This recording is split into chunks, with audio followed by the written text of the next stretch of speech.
نحمده ونصلي على رسوله الكريم أما بعد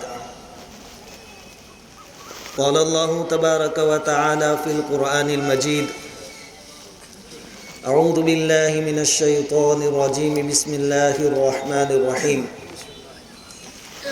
وإذ ابتلى إبراهيم ربه بكلمات فأتمهن قال إني جاعلك للناس إماما قال ومن ذريتي قال لا ينال عهد الظالمين وقال الله تبارك وتعالى في موضع آخر لن ينال الله لحومها ولا دماؤها ولكن يناله التقوى منكم صدق اللہ العظیم۔ بزرگوں اور پیارے بھائیوں، اللہ رب العزت کا بڑا کرم، بڑا احسان ہے کہ اللہ تعالیٰ نے ہم سب کو ایمان کی دولت سے نوازا ہے۔ بارگاہ خداوندی میں ہماری دعا ہے کہ اللہ تعالیٰ جب تک ہمیں دنیا میں زندہ رکھے، ایمان کی سلامتی کے ساتھ زندہ رکھیں، اور جس وقت ہمارے لیے موت کا فیصلہ فرمائے، ایمان والی، اپنی رضامندی والی موت نصیب فرمائے۔ آج کا دن ہمارے لیے عید کا دن ہے، اور یہ عید ہے قربانی والی۔ پہلی بات یہ کہ قربانی سے کیا ملتا ہے؟ تو یاد رکھیے، قربانی سے قرب خداوندی ملتا ہے، اللہ کی نزدیکی حاصل ہوتی ہے، اللہ کی رضامندی حاصل ہوتی ہے، اور یقین جانیے کہ اس سے بڑھ کر کوئی دولت نہیں ہو سکتی۔ جس کو اللہ کی رضامندی حاصل ہو جائے، اللہ کا قرب اور اس کی نزدیکی حاصل ہو جائے، اس سے بڑھ کر سعادت کیا ہو سکتی ہے؟ اللہ تعالیٰ نے خود قرآن پاک میں فرمایا وَرِضْوَانٌ مِّنَ اللَّهِ أَكْبَرُ، اللہ رب العزت کی رضامندی بہت بڑی چیز ہے۔ تو قربانی سے قرب خداوندی ملے گا، اور جس کی جتنی زیادہ قربانی ہوگی اتنا زیادہ قرب نصیب ہوگا، اتنی زیادہ اللہ رب العزت کی خوشنودی حاصل ہوگی، رضامندی حاصل ہوگی۔ انسانوں میں سب سے اونچا درجہ انبیاء کرام علیہم الصلاۃ والتسلیم کا ہے۔ سب سے زیادہ قرب خداوندی انبیاء کرام کو حاصل ہے، اور ہم جانتے ہیں کہ سب سے زیادہ قربانیاں بھی انبیاء کرام ہی کی ہیں۔ ایسی ایسی قربانیاں انبیاء کرام نے دی ہے کہ جن کا عام انسانوں سے تصور بھی مشکل ہے۔ ایسی قربانیاں انبیاء کرام نے دی ہیں۔ جب انبیاء کرام نے قربانیاں دی اللہ کی رضامندی کے واسطے، تو اللہ تعالیٰ نے ان کو نوازا۔ آخرت میں تو ان کے درجات بلند ہوں گے ہی ہوں گے، کوئی امتی ان کے درجے کو نہیں پہنچ پائے گا، نبیوں کے درجے کو۔ اللہ تعالیٰ نے دنیا میں بھی ان کو بہت نوازا، اور ایک بڑا انعام اللہ تعالیٰ نے انبیاء کرام کو یہ عطا فرمایا کہ ان کا ذکر خیر رہتی دنیا تک باقی رہے گا۔ آج جو ہم قربانی کریں گے، ابراہیم علیہ السلام کی سنت ہے۔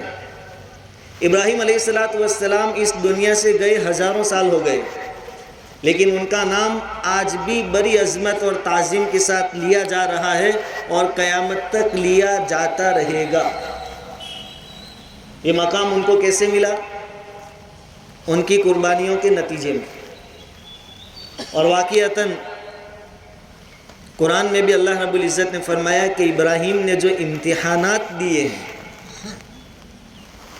ہمارے لیے جو قربانیاں دی ہے، وہ بے مثال ہے، لاجواب ہے۔ سورہ بقرہ پارہ نمبر 1 کی ایک آیت میں نے آپ کے سامنے تلاوت کی، وَإِذِ ابْتَلَىٰ إِبْرَاهِيمَ رَبُّهُ بِكَلِمَاتٍ فَأَتَمَّهُنَّ، اللہ تعالیٰ نے ابراہیم علیہ السلام کے چند امتحانات لیے، ابراہیم علیہ السلام اس میں کامیاب ہو گئے۔ سب سے پہلا امتحان کہ حضرت ابراہیم علیہ السلام آپ کا وطن ہے عراق، ایک باعزت گھرانے میں آپ پیدا ہوئے۔ انبیاء کرام جتنے بھی دنیا میں تشریف لائے، علم میں، ذہانت میں، عقل مندی میں باکمال ہوتے تھے، حتیٰ کہ ظاہری حسن و صورت میں بھی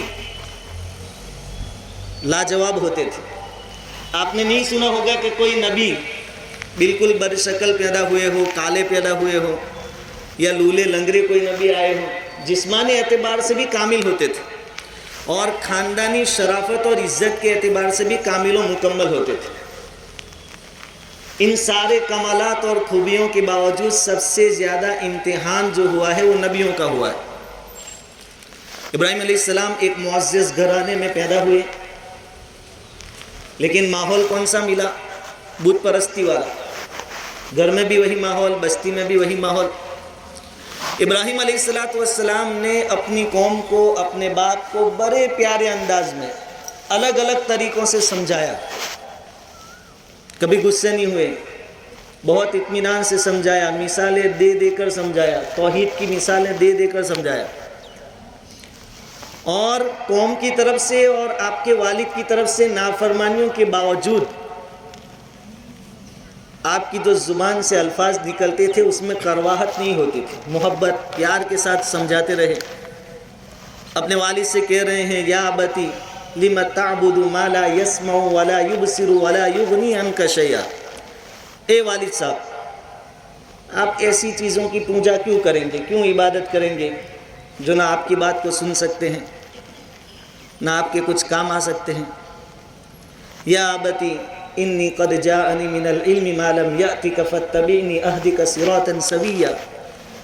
اے میرے والد صاحب، میں جو طریقہ آپ کو بتا رہا ہوں، جو راستہ بتا رہا ہوں، آپ اس پر چلیے، انشاءاللہ آپ کامیاب ہو جائیں گے۔ یا ابت لا تعبد الشیطان ان الشیطان کان للرحمن عصیا۔ اے والد صاحب، شیطان کی عبادت مت کیجیے، وہ تو اپنے رب کا نافرمان تھا، تم میرے نقش قدم پر چلیے۔ اپنی قوم کو بھی سمجھایا۔ خیر خواہی کے جذبے کے ساتھ ابراہیم علیہ السلام نے دعوت کا سلسلہ شروع کیا، لیکن یہ ہمیشہ سے چلتا آ رہا ہے کہ جب بھی کسی نبی نے خیر خواہی کی بات کی، لوگوں کی کامیابی کا راستہ دکھایا، تو ایسا نہیں ہوا ہے کہ لوگوں نے ان کا احسان مانا ہو، ان کے راستے میں پھول بچھائے ہو کہ آپ نے بہت اچھا راستہ ہمیں بتایا، بلکہ قوم مخالف ہو گئی، گھر کے لوگ مخالف ہو گئے، بہت سارے انبیاء کرام کو جسمانی تکلیفیں دی گئی، ان کی شان میں گستاخیاں کی گئی، برا بھلا کہا گیا، اپنے وطن سے نکالا گیا۔ یہ ساری چیزیں ابراہیم علیہ السلام کے ساتھ بھی پیش آئی۔ تو پہلا جو مرحلہ آیا وہ یہ آیا کہ ابراہیم علیہ السلام کو آگ میں ڈالنے کا فیصلہ کیا گیا۔ یہ بہت بڑا امتحان تھا، لیکن ابراہیم علیہ السلام کی خود سپردگی کا حال یہ تھا کہ آپ جانتے تھے کہ اللہ کو منظور ہے کہ میں آگ میں ڈالا جاؤں، اس لیے ابراہیم علیہ السلام نے اللہ تعالیٰ سے بھی دعا نہیں فرمائی کہ آگ سے بچا لے، راضی ہو گئی، ٹھیک ہے اگر میری تقدیر میں آگ میں گرنا ہے تو میں آگ میں جانے کے واسطے تیار ہوں۔ اللہ تعالیٰ سے دعا نہیں فرمائی، اللہ رب العزت نے خود رحم کھا کر اس آگ کو پھول بنا دیا اور ابراہیم علیہ السلام کی حفاظت فرمائی۔ ایک مرحلہ یہ ہوا، اس امتحان میں ابراہیم علیہ السلام کامیاب ہوئے۔ اس کے بعد اس بستی اور آبادی میں رہنا مشکل ہو گیا، اب اپنے ایمان اور دین کی سلامتی کا مسئلہ آیا، تو دوسرا قدم یہ اٹھانا پڑا کہ اپنا آبائی وطن جہاں آپ پیدا ہوئے اور بچپن سے لے کر جوانی تک کا جو زندگی کا حصہ ہے وہ وہاں گزارا، اب اس پیارے وطن کو چھوڑنے کا مرحلہ آیا۔ اللہ رب العزت کی طرف سے اشارہ ملا کہ عراق کو چھوڑ دو اور فلسطین کی طرف جاؤ۔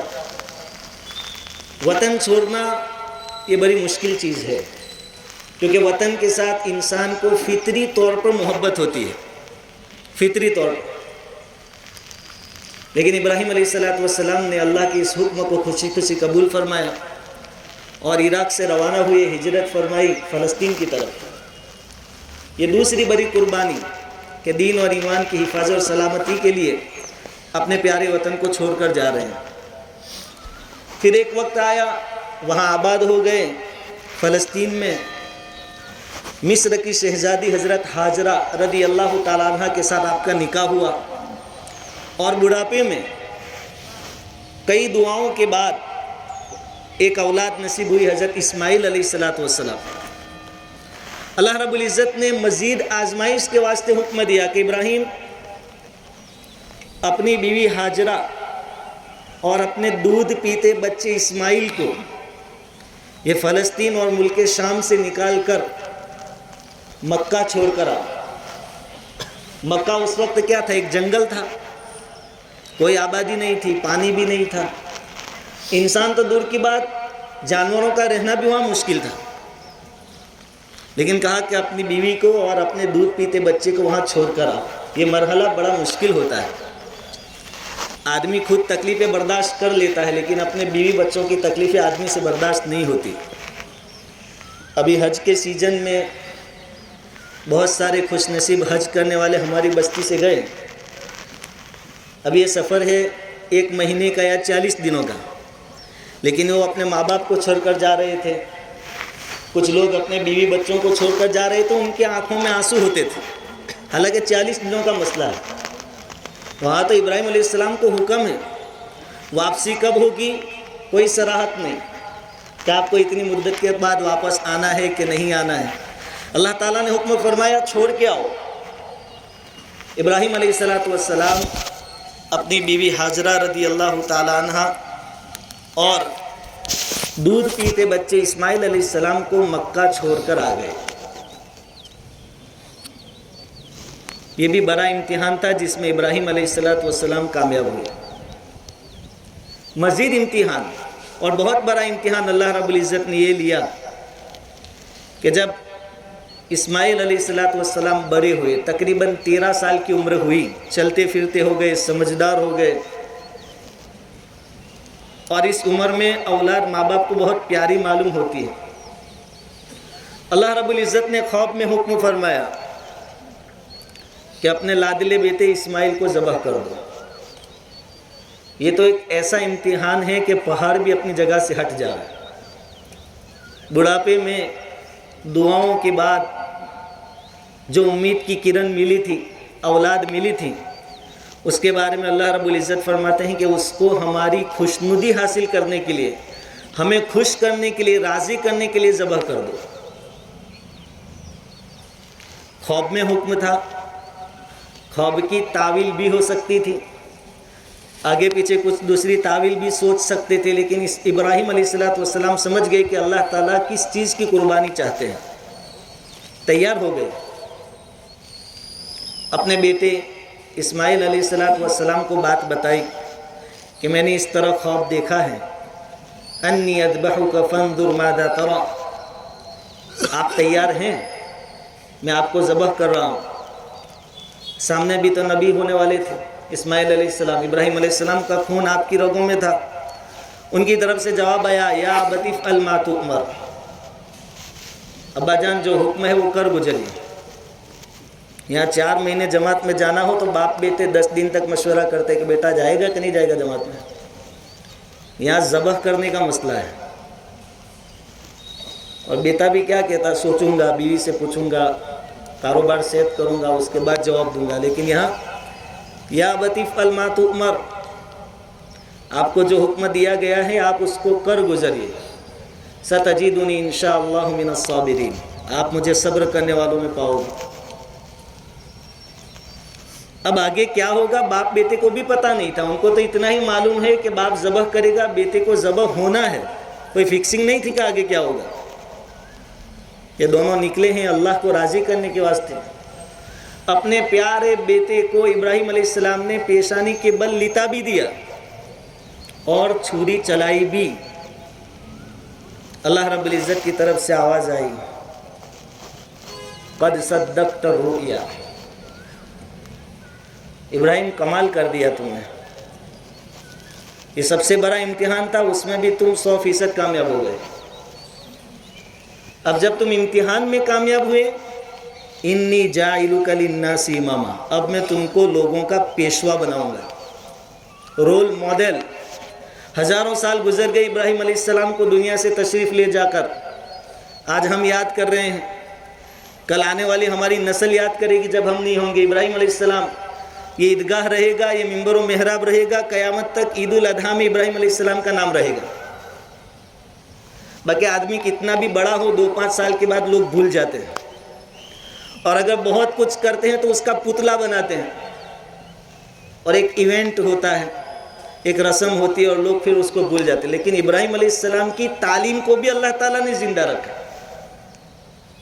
اور ابراہیم علیہ السلام کے بارے میں کیا فرمایا؟ وَلَقَدِ اصْطَفَيْنَاهُ فِي الدُّنْيَا، کہ ابراہیم کو ہم نے منتخب کر لیا، چن لیا، کیونکہ ہم نے جتنے امتحان لیے سب میں کامیاب ہوئے۔ انی جاعلک للناس اماما، ہم آپ کو امام بنائیں گے۔